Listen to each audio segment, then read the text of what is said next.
Madame Bernard se tenait à la fenêtre de son grand manoir, regardant le jardin. Son cœur était lourd. Son fils unique, Lucas, avait complètement changé après l'accident. Autrefois plein de vie, Lucas restait maintenant toute la journée dans sa chambre, en colère contre le monde. Il n'avait que 25 ans, mais avait perdu tout espoir. L'accident lui avait pris l'usage de ses jambes. Il utilisait désormais un fauteuil roulant. Mais ce n'était pas ce qui le blessait le plus. C'était la manière dont les gens le regardaient avec pitié. Pire encore, la femme qu'il aimait l'avait quitté dès qu'il était devenu handicapé. Un soir, Madame Bernard entra dans la chambre de Lucas avec un doux sourire. « Lucas, je veux te parler. » Lucas soupira. « S'il s'agit encore des thérapeutes ou des prières, s'il te plaît, pas aujourd'hui. »« Non, mon fils, » dit-elle en s'asseyant près de lui. « J'ai pris une décision. Je veux amener 4 jeunes filles ici. Des filles qui resteront quelque temps. Je veux que tu leur parles, que tu apprennes à les connaître. Je crois que l'une d'elles pourrait t'aimer pour qui tu es. » Lucas la regarda, choqué. Puis il rit amèrement. « Alors maintenant, je suis un prix à gagner ? Tu veux tester des filles comme des jouets dans un magasin ? Oublie ça, maman. Aucune fille ne veut d'un homme en fauteuil roulant. Elles veulent de l'argent. Elles veulent du pouvoir. Elles veulent s'amuser. Pas ça, dit-il en montrant ses jambes. Les yeux de Madame Bernard se remplirent de larmes. S'il te plaît, donne-lui sa chance. Non, cria Lucas. N'amène personne ici. Je ne veux pas de pitié. Je ne veux pas d'un faux amour. Mais Madame Bernard avait pris sa décision. Elle sortit de la pièce et fit les arrangements. 2 semaines s'étaient écoulées depuis la décision ferme de Madame Bernard. Un jeudi après-midi, sous un ciel légèrement voilé, 4 jeunes femmes au style distinctif franchirent les grilles imposantes du manoir des Bernard. Une atmosphère d'excitation mêlée de nervosité régnait dans la luxueuse voiture qui les conduisait. Chacune dissimulait ses propres raisons, ses propres ambitions, derrière des sourires polis. La première à descendre fut Chloé. Elle était grande, avec une peau claire et des cheveux lisses et brillants. Sa tenue, moderne et coûteuse, criait le luxe.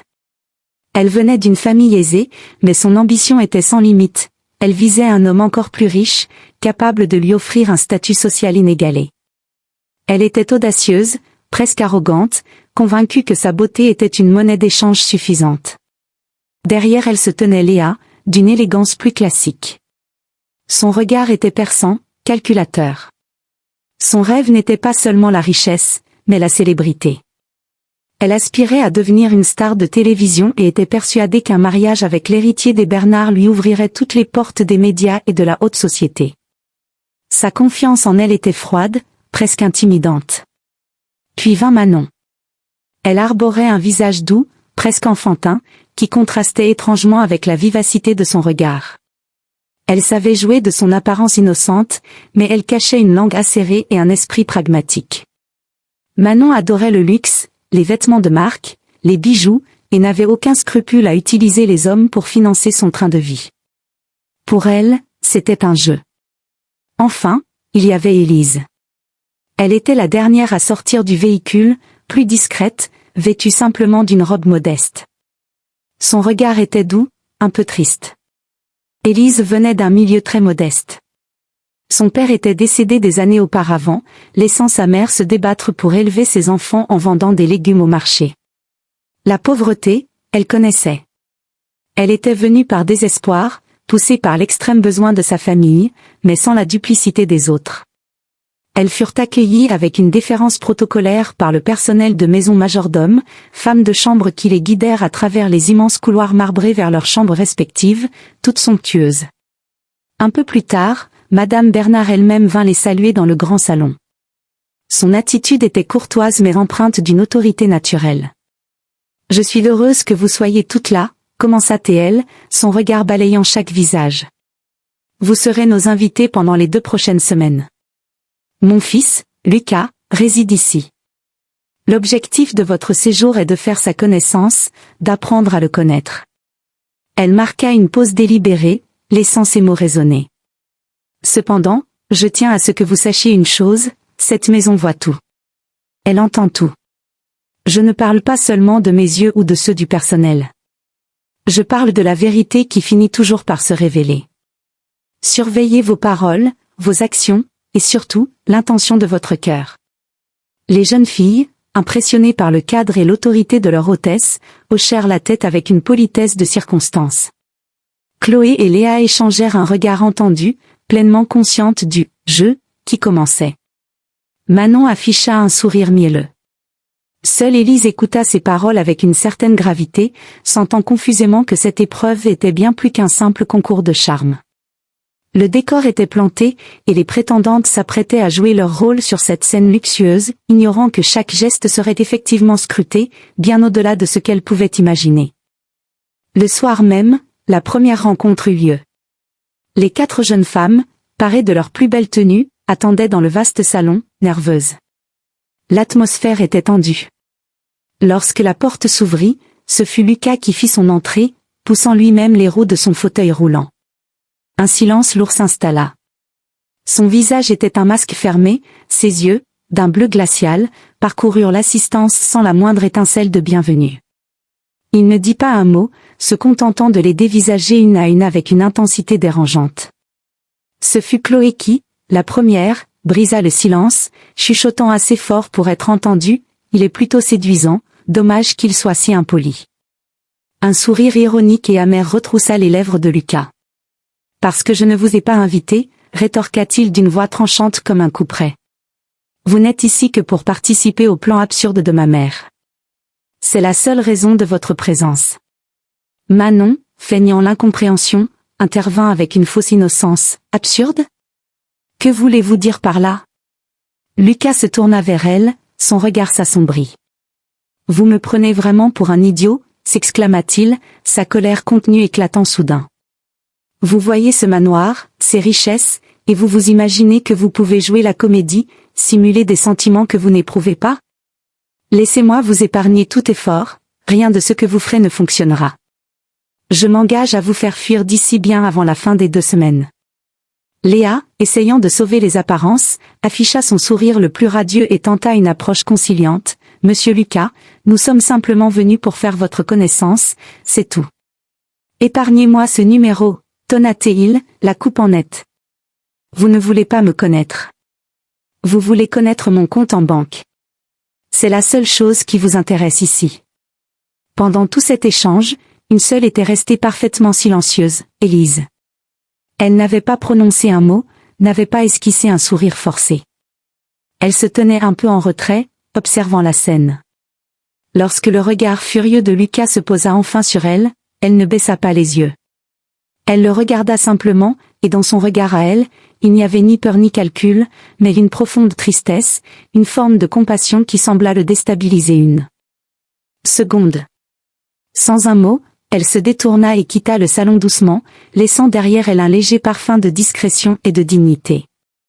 Cette première rencontre avait établi les règles du conflit. Lucas avait déclaré la guerre, et les prétendantes, à l'exception peut-être d'Élise, venaient de comprendre que la conquête de ce cœur et de cette fortune ne serait pas une simple promenade de santé. L'hostilité était déclarée, et le manoir se transformait en un champ de bataille où les armes seraient la séduction, la ruse, et pour une seule, peut-être, la sincérité. Dès le lendemain, Lucas passa à l'action, déterminé à rendre le séjour des jeunes femmes insupportable.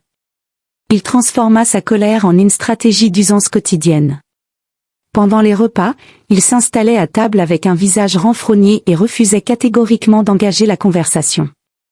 Si l'une d'elles tentait une remarque anodine sur la météo ou le menu, il lui lançait un regard glaçant ou l'ignorait purement et simplement, créant un malaise palpable autour de la table en acajou. Ces crises de colère étaient calculées pour intimider. Si Chloé, Léa ou Manon s'aventuraient à s'approcher de lui dans la bibliothèque ou le couloir, il pouvait exploser soudainement, criant après elle, les accusant de violer son espace et son tranquillité.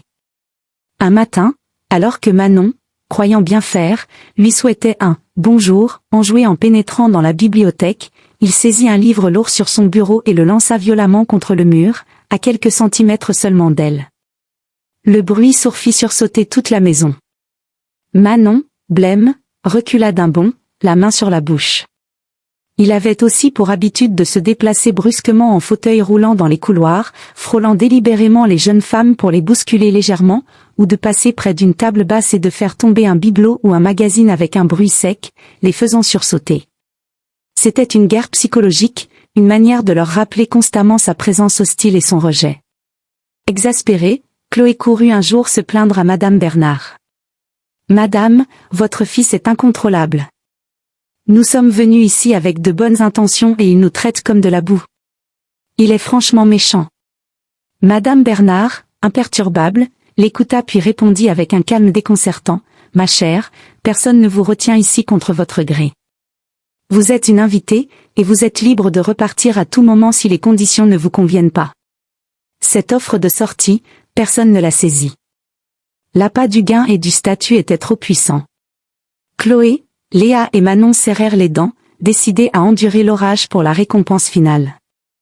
Leur stratégie devint alors la patience feinte et la flatterie forcée.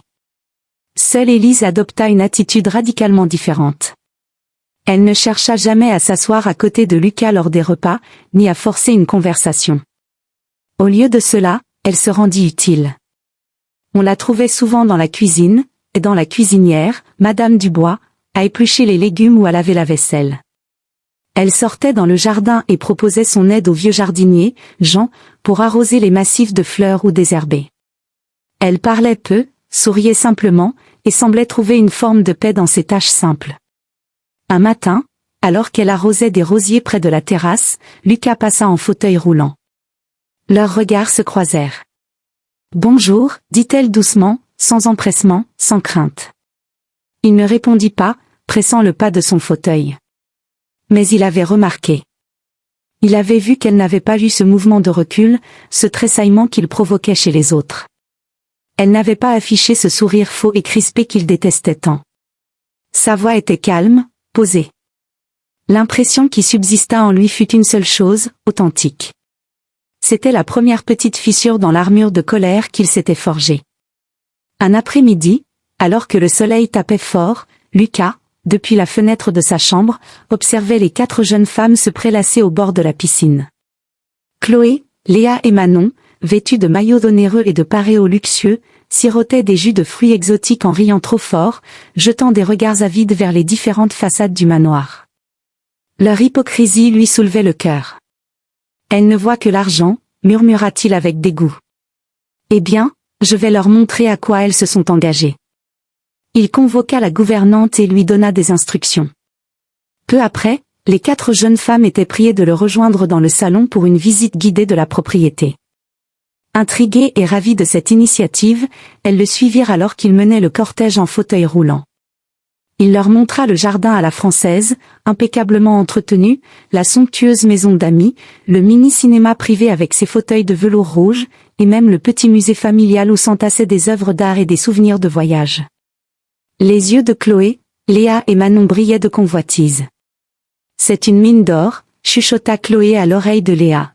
« Il ne faut surtout pas rater cette occasion. » Mais Lucas ne s'arrêta pas là. Il les guida vers l'arrière de la maison, au-delà des zones d'agrément, vers un endroit qu'elle n'avait encore jamais vu.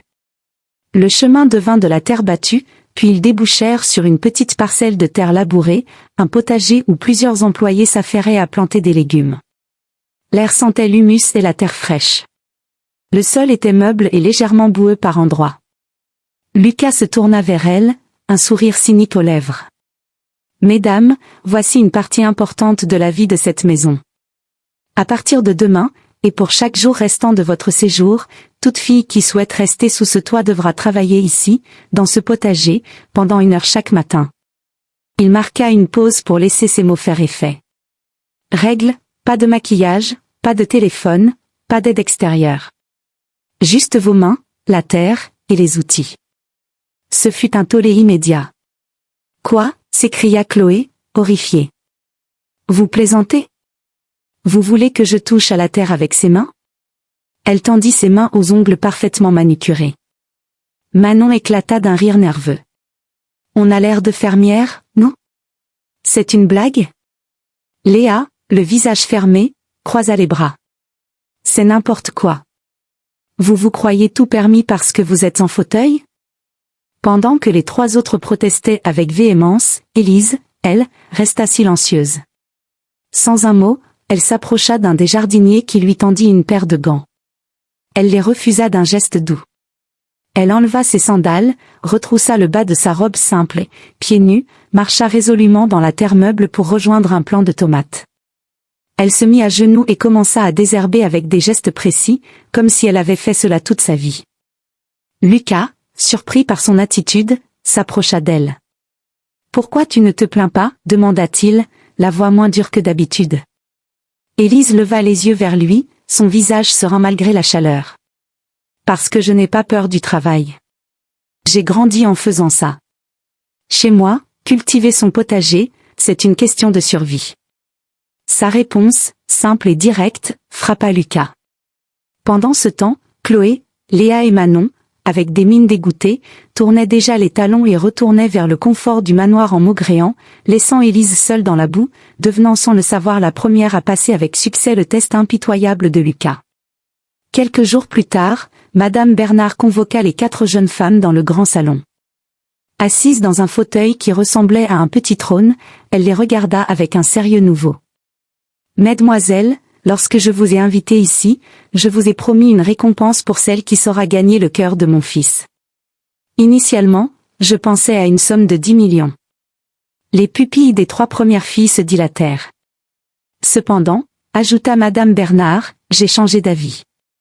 La récompense est désormais de 50 millions. » Un souffle d'excitation parcourut l'assistance. « 50, chuchota Manon, incrédule. »« Oui, 50 millions, confirma Madame Bernard. Et en plus de cette somme, j'ouvrirai une grande entreprise au nom de la gagnante. » Son visage se durcit.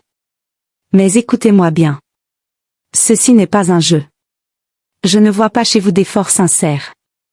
Mon fils n'est pas un trophée, un objet à gagner. C'est un être humain, avec des sentiments. Si vous voulez cet argent, alors gagnez son cœur. Faites en sorte qu'il tombe amoureux de vous. » Cette annonce mit le feu aux poudres. La compétition devint féroce et se déplaça sur le terrain de la séduction la plus directe. Manon fut la première à tenter sa chance. Cette nuit-là, elle se faufila dans le bureau de Lucas, vêtue d'une nuisette transparente et le visage lourdement maquillé. « Salut, Lucas » murmura-t-elle d'une voix suave en s'approchant. Il leva les yeux de son livre, impassible. « Qu'est-ce que tu fais ici ? » « Je voulais simplement te tenir compagnie, » dit-elle en s'asseyant négligemment sur le bord de son bureau. « Tu es toujours si seule. » Elle tendit la main pour lui caresser la joue. D'un geste vif, il lui attrapa le poignet. « Arrête, » ordonna-t-il sèchement. « Pourquoi ? Tu es un homme, je suis une femme. » insista-t-elle. « Est-ce que tu es à ce point à vendre ?» cracha-t-il. « C'est comme ça que tu comptes gagner un amour ? » Humiliée, Manon se leva et quitta la pièce en courant. Le lendemain, ce fut au tour de Chloé. Elle attendit Lucas dans sa chambre, enveloppé dans un peignoir de soie. En le voyant entrer, elle feignit des larmes. « Je veux juste te réconforter » sanglota-t-elle en essayant de poser la main sur sa poitrine. « Sors » dit-il d'une voix glaciale. « Pourquoi ? Je ne suis pas assez belle pour toi ? Qu'est-ce qui ne va pas chez toi ? rétorqua-t-elle, vexée. Lucas la foudroya du regard. « L'argent est-il si puissant que tu es prête à vendre ton corps pour lui ? Tu me dégoûtes. » Chloé sortit, furieuse et honteuse. Léa, plus subtile, tenta une approche différente. Elle prépara elle-même le plat préféré de Lucas et se présenta à lui dans une robe moulante. « Je l'ai préparé avec amour » chuchota-t-elle en se penchant suggestivement pour lui tendre l'assiette, effleurant sa jambe. Lucas attrapa son poignet avec une fermeté qui la surprit. « C'est ça ton plan, toi aussi ? Tu crois que je vais tomber dans le panneau ? » Léa recula, les yeux écarquillés. « Sors » ordonna-t-il en tournant son fauteuil. Pendant ce temps, Élise restait à l'écart de ses manœuvres. Elle aidait comme à son habitude, silencieuse et discrète. Un soir, Lucas, ayant observé la sincérité de son comportement, se confia à sa mère. « Maman, j'ai pris ma décision. Mon choix se porte sur Élise. » Les yeux de Madame Bernard pétillèrent. En es-tu sûr, mon fils? Oui, elle est honnête. Elle me traite comme un être humain, pas comme un projet à réussir ou un chèque à encaisser. Elle ne force rien. Elle est réelle. Malheureusement pour eux, Léa se trouvait justement derrière la porte entr'ouverte et surprit toute la conversation. La jalousie et la rage l'envahirent instantanément. Le vrai combat, désormais, n'opposait plus 4 prétendantes, mais 2 femmes aux motivations radicalement opposées. La nouvelle que Lucas avait choisie, Élise, frappa Léa comme un coup de poignard. De retour dans sa chambre, elle arpentait le sol en marbre, agitée comme une lionne en cage. Non, non, non, grondait-elle entre ses dents serrées. J'ai trop investi pour perdre maintenant. J'ai supporté cet imbécile, j'ai joué la comédie, et c'est cette plouque qui va tout rafler? Sa jalousie se transforma en une colère froide et calculatrice. Un sourire mauvais étira ses lèvres. Je vais la faire parler. Je vais lui faire avouer la vérité. Son plan était simple et vicieux. Elle attendit la nuit tombée. Dans la chambre d'Élise, celle-ci était assise sur son lit, lisant et relisant une lettre de sa mère qui détaillait l'état de santé de plus en plus préoccupant de son frère. Soudain, on frappa doucement à sa porte. « Entrez », dit Élise. La porte s'ouvrit sur Léa, qui apparaissait avec un petit bouquet de ballons, un cupcake sur une assiette et 2 verres à pied. « Surprise », s'exclama-t-elle avec un large sourire forcé. « C'est mon anniversaire aujourd'hui. » Élise, surprise, se leva. « Oh. Bon anniversaire, Léa. »« Je ne savais pas, je n'en ai parlé à personne », expliqua Léa en entrant. « Je voulais que ce soit simple, juste toi et moi. Tu es la seule personne sympa dans cette maison. » Élise, touchée par cette attention inattendue, sourit. « C'est gentil de ta part. » Léa sortit alors une petite bouteille de vin et en remplit les 2 verres. « Trinquons. À la vie, à l'amitié, et à nos rêves, proposa-t-elle. Élise parut hésitante. Je n'ai jamais bu d'alcool de ma vie. » Léa éclata d'un rire forcé. Quoi? Tu ne sais pas ce que tu rates. Allez, juste un verre. Ne sois pas rabat-joie. Tu n'es plus au village.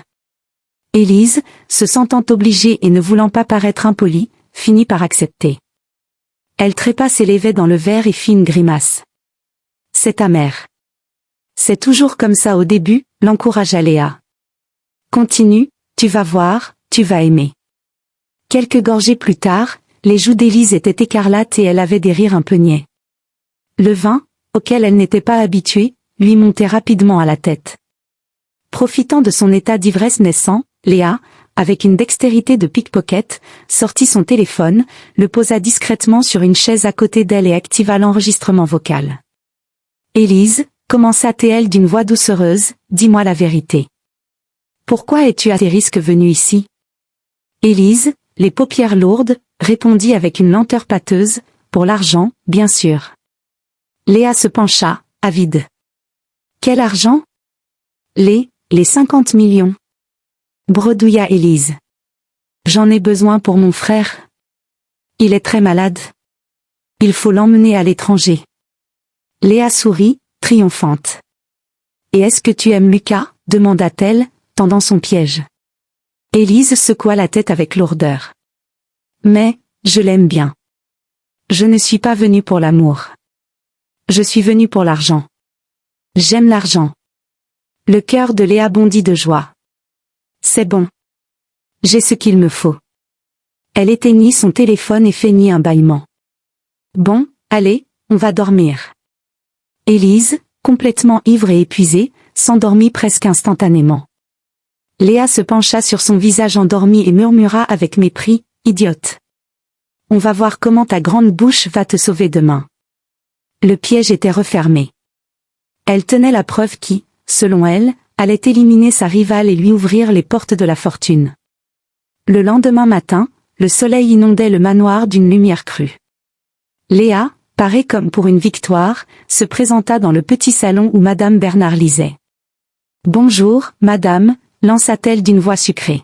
« Bonjour, Léa », répondit Madame Bernard avec son calme habituel. « J'ai quelque chose de très important à vous montrer, annonça Léa en sortant son téléphone. Elle appuya sur « Lecture » et tendit l'appareil. La voix pâteuse mais distincte d'Élise s'éleva. « Pour l'argent, bien sûr. » « Les 50 millions. J'en ai besoin pour mon frère. Je ne suis pas venue pour l'amour. Je suis venue pour l'argent. J'aime l'argent. » Le visage de Madame Bernard devint de marbre. Elle ne trahit aucune émotion. Même Élise, murmura-t-elle, comme pour elle-même. Léa opina vigoureusement. Oui, madame. Je sais que vous lui faisiez confiance, mais vous voyez bien. Elle est exactement comme les autres. Madame Bernard ferma les yeux un instant. Merci, Léa. J'ai besoin de réfléchir. Vous pouvez disposer. Léa sortit, le cœur léger, convaincue d'avoir porté l'estocade. Peu après, Lucas fut appelé dans la chambre de sa mère. Elle lui tendit le téléphone sans un mot. Il écouta l'enregistrement, son visage se décomposant à mesure que la voix d'Élise prononçait ces phrases accablantes. « Où as-tu eu ça ?» demanda-t-il, choqué. « De Léa. Elle a enregistré Élise hier soir. » Lucas secoua la tête, incrédule. « Non. Élise ne ferait jamais ça. Je la connais. Je l'ai observée. » Une violente dispute éclata entre la mère et le fils, lui reprochant son manque de confiance, elle lui criant qu'il se laissait aveugler. Finalement, Lucas partit trouver Élise dans le jardin. Il était froid, distant. « Est-ce que tu as dit ces choses ?» demanda-t-il. Élise, paniquée, lui expliqua le piège de Léa, le faux anniversaire, le vin qui l'avait rendu ivre. « Est-ce vrai ? Es-tu venu ici pour l'argent ?» insista Lucas, le cœur serré. « Oui, au début, » admit Élise, les larmes aux yeux. « Pour mon frère. » Mais Lucas, tout a changé. J'ai commencé à te voir autrement. Tu es si fort dans ta douleur. Je ne suis pas venu pour l'amour, mais je crois que je l'ai trouvé. Mais Lucas, blessé et déçu, lui tourna le dos. Je suis déçu, Élise. Et il s'éloigna, la laissant anéantie. Folle de rage, Élise confronta Léa dans sa chambre. Espèce de vipère. Tu as tout manigancé, hurla-t-elle. La confrontation fut brutale, Léa crachant toute sa haine et sa méchanceté, traitant Élise de « pauvresse » et se moquant de son amour supposé. Alors qu'Élise quittait la pièce, écœurée, une nouvelle incroyable tomba. Lucas annonça qu'il avait tout perdu, que le manoir allait être saisi par la banque. Léa, voyant son rêve s'effondrer, décida de voler les bijoux en or de Madame Bernard et de fuir. Alors qu'elle tentait de sortir discrètement par le portail de service, un garde l'arrêta. Madame Bernard apparut, exigeant d'ouvrir le sac. Les bijoux furent découverts. Acculée, Léa tenta d'accuser Élise, puis, réalisant l'inanité de son mensonge, cracha sa vérité avec un mépris absolu, « Bien sûr que je les ai volés. Qui voudrait épouser un pauvre type comme Lucas ? Il ne peut même pas marcher. » C'est alors que Lucas apparut, marchant astérisque sans son fauteuil roulant astérisque. « Je n'ai jamais été pauvre, dit-il calmement. Tout cela était un test. » La révélation fut foudroyante pour Léa. La faillite, le fauteuil roulant, tout était une mise en scène pour révéler les vraies natures. Léa, anéantie, supplia, mais il était trop tard. Madame Bernard, le cœur brisé de tant de malveillance, la chassa du manoir pour toujours. La voleuse et la menteuse étaient vaincues. Après le départ humiliant de Léa, un calme étrange, presque lourd, régna sur le manoir des Bernard. Les tensions artificielles, les mensonges et les manigances semblaient avoir été emportés avec elle. Le soleil du lendemain se leva sur une demeure apaisée, mais les cœurs, eux, portaient encore les stigmates de la bataille. Élise, le cœur lourd comme une pierre, était assise sur un banc de pierre dans le jardin, contemplant sans vraiment les voir les rosiers qu'elle avait aidé à arroser. Elle se sentait meurtrie. Humiliée d'avoir été piégée, accusée à tort d'hypocrisie, et surtout, profondément blessée par le manque de confiance de Lucas. Malgré tout, elle n'avait pas plié. Elle était restée fidèle à elle-même, à sa simplicité et à sa bonté naturelle. Elle songeait à faire sa valise, convaincue qu'il n'y avait plus sa place ici. C'est alors qu'elle les vit approcher. Madame Bernard, le visage marqué par l'émotion, et Lucas, qui marchait désormais sans aucune aide, d'un pas encore un peu hésitant mais ferme. Il venait vers elle. Élise se leva, surprise et un peu nerveuse. Madame Bernard s'arrêta devant elle. Ses yeux, d'ordinaire si impénétrables, étaient embués de larmes. « Élise, ma fille, commença-t-elle, la voix étranglée par l'émotion. « Je suis venue pour te demander pardon. » Élise resta sans voix. « Je t'ai fait du tort, » poursuivit Madame Bernard. « Je t'ai jugé. J'ai douté de toi. J'ai laissé une vipère entrer dans ma maison et j'ai failli repousser la seule personne au cœur véritablement bon. S'il te plaît, pardonne-moi. » Avant qu'Élise ne puisse répondre, Lucas prit la parole à son tour. Son regard était sincère, plein de remords. « Moi aussi, je suis désolé, Élise. J'aurais dû avoir plus confiance en toi. J'ai laissé ma peur d'être trompée et mes vieux doutes m'aveugler. Au moment où j'avais le plus besoin de te croire, j'ai failli. Je regrette amèrement de t'avoir fait souffrir. » Les larmes qu'Élise retenait depuis si longtemps commencèrent à couler le long de ses joues. Mais cette fois, c'étaient des larmes de soulagement, de libération. Elle regarda Madame Bernard, puis Lucas, et un sourire radieux trousse ses larmes. « Madame. Lucas. C'est déjà oublié. Je vous pardonne. » À ces mots, Madame Bernard ouvrit les bras et serra Élise dans une étreinte chaleureuse et maternelle. Lucas se joignit à elle, et tous les trois formèrent un cercle serré, au milieu du jardin qui avait été le témoin de tant d'épreuves. À cet instant, les blessures se refermèrent, la confiance brisée fut restaurée, plus forte qu'avant. Les barrières tombaient. Il n'était plus la riche héritière, le fils handicapé et la fille pauvre, mais trois êtres humains unis par une épreuve surmontée et un respect mutuel retrouvé. Quelques jours plus tard, sans en parler à personne, Lucas prit sa voiture et se rendit à l'hôpital où le frère d'Élise était soigné. Il rencontra les médecins, prit connaissance du dossier et régla intégralement le coût des traitements les plus avancés. Il organisa et paya également le transfert de l'enfant vers un centre hospitalier spécialisé à l'étranger, ainsi que tous les frais de séjour et de suivi. Lorsqu'Élise l'apprit, submergée par l'émotion, elle fondit en larmes. « Vous n'étiez pas obligé de faire tout cela, » sanglota-t-elle. Lucas lui prit la main. « Si, je devais le faire. Parce que je t'aime, et que je sais à quel point tu aimes ton frère. L'aider, c'est une manière de t'aimer, toi. » Ce geste désintéressé était la preuve ultime de son amour et de sa confiance retrouvée en elle. Le manoir des Bernard, après des semaines de tempêtes émotionnelles, baignait enfin dans une paix profonde et sereine. Les ombres du mensonge et de la tromperie s'étaient dissipées, laissant place à une lumière douce et chaude. L'air lui-même semblait plus léger. Quelques jours après les poignantes retrouvailles dans le jardin, Lucas invita Élise à une promenade. Ils marchèrent côte à côte le long des allées de gravier, là où leurs chemins s'étaient si souvent croisés dans la tension ou la colère. Aujourd'hui, une complicité tendre les unissait. Arrivé à l'ombre du grand chêne sous lequel Élise aimait se reposer, Lucas s'arrêta. Il se tourna vers elle, son regard noyé dans le sien. Il lui prit les mains. « Élise, » commença-t-il d'une voix douce mais assurée, « dans cette maison, j'ai cru perdre foi en tout, et surtout en l'amour. Tu es entrée dans ma vie comme une grâce, avec ta simplicité, ton courage et ton cœur pur. Tu m'as montré que la vérité existait encore.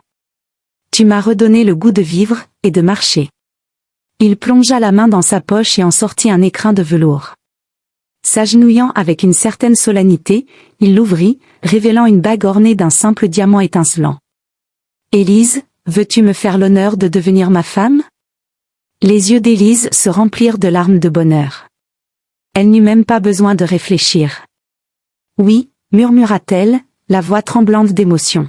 « Oui, Lucas, 1000 fois oui. » Il glissa la bague à son doigt et ils s'embrassèrent tendrement, scellant leur promesse sous le ciel printanier. 3 mois plus tard, les cloches de l'église du village carillonnèrent à toute volée pour annoncer leur union. Élise, vêtue d'une robe blanche d'une élégance simple, ressemblait à une princesse de conte de fées. Lucas, debout, droit et fort au bout de l'allée, la regardait approcher, les yeux brillants de larmes de joie.